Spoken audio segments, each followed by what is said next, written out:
Hi there, this is an update for what I've been doing on model railway wise. It's been a few months since I posted a video. Those of you that watched my series saw me showing the basically making of this little coffee table layout, which I pretty much finished back in March, April time. And I don't think I've posted anything since then. So really just to bring you up to speed what's gone on. I don't really do much modelling over summer, but now obviously we're getting back into autumn and winter around the corner, so I've just been finishing this off a little bit recently, and I've also got a few other things to show you. So this is mostly the same as what you saw.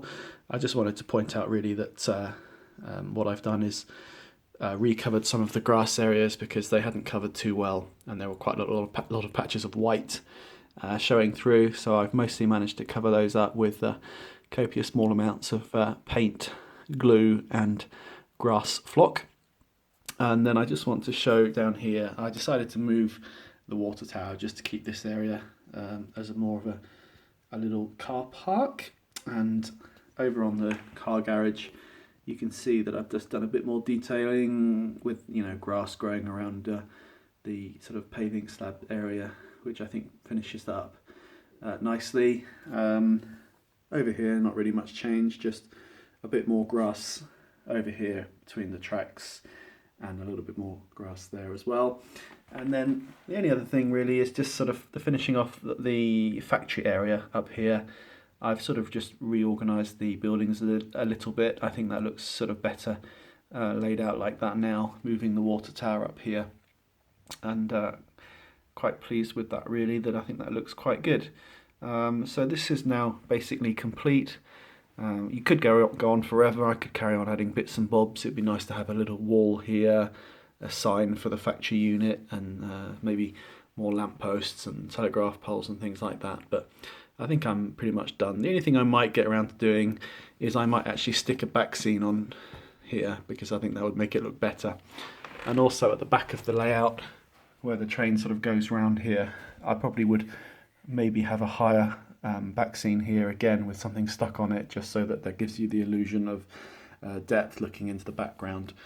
But just to finish off area here now, if I just run the trains around and just stop talking for a while, just so you can see how it looks like from different points of the layout.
Okay, that's enough of that.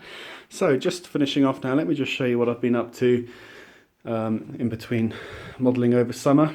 I've been building a few Metcalfe kits, which are all here with no actual layout to go on. This is a scale scenes bridge that I've built out of just obviously the kits that you get. That's that.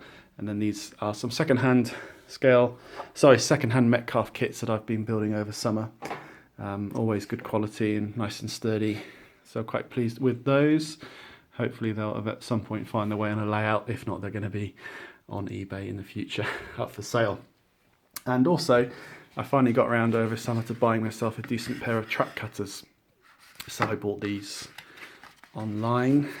Nothing more annoying when you're trying to cut the flexi track and you don't actually have a decent pair of track cutters. You get really nasty cuts at the end, which are difficult to then marry up. So here are the proper professional tools that should make cutting track a lot easier on my next layout. So, ouch. So I have just bought a baseboard, and it arrived a week or so ago. This is it. It's 4 foot by 2 foot, so it's not really very big, but I'm not really ready for something that takes over a whole room yet. And this just gives me a workable size to be able to do something over the winter months. Not actually sure what I'm going to do on this yet. You can see I've got some track laid out loosely. This is just playing around with ideas really. 4 by 2 foot is a popular sort of size for N-gauge because it's about as big as you can get while still being able to pick up and carry around in one hand and easily put in a car and etc, etc. So that's why I went for this size. My previous layout was 2 by 2 foot, so this one is obviously exactly double the size. You can just get 2 loops of track on a 4 by 2 foot. You can see that I've laid that out here with ideas of where I might have the sidings off. Not sure whether I'm going to stick with this or whether or not I'll do something else. I might just do a simple end-to-end layout, but this certainly would have a lot more play factor because I'll be able to have 2 trains running at the same time in different directions. So I'm just playing around at the moment. If I'm adventurous, I might try having one of the loops on a sort of higher level so that I can essentially have the tracks crossing over each other. And I've seen some pictures on the internet for ideas of this, but I'm not sure whether I'll just do that or whether I'll just play safe and go for a more simple flat oval like you see here. But I don't tend to plan my layouts too much, whether that's a good or a bad thing, but I'll just sort of see how I feel at the time. I've got lots of points. Some of them are electro frog, some of them are insel frog. I try to keep the wiring as simple as possible, hence why I mix them up. I've got some pieces of set track, and I've also got a box of flexi track, hence why I needed those decent track cutters. So I've got everything I need really to start on my next project. And thanks for continuing to subscribe. And if you're new and you see this for the first time, please do go back and watch my videos from the start and see how I built my coffee table layout last winter. And stay subscribed now to see how this one comes along over this winter. That's it for now. Thanks very much and look out for my next update. Cheers now. Bye-bye.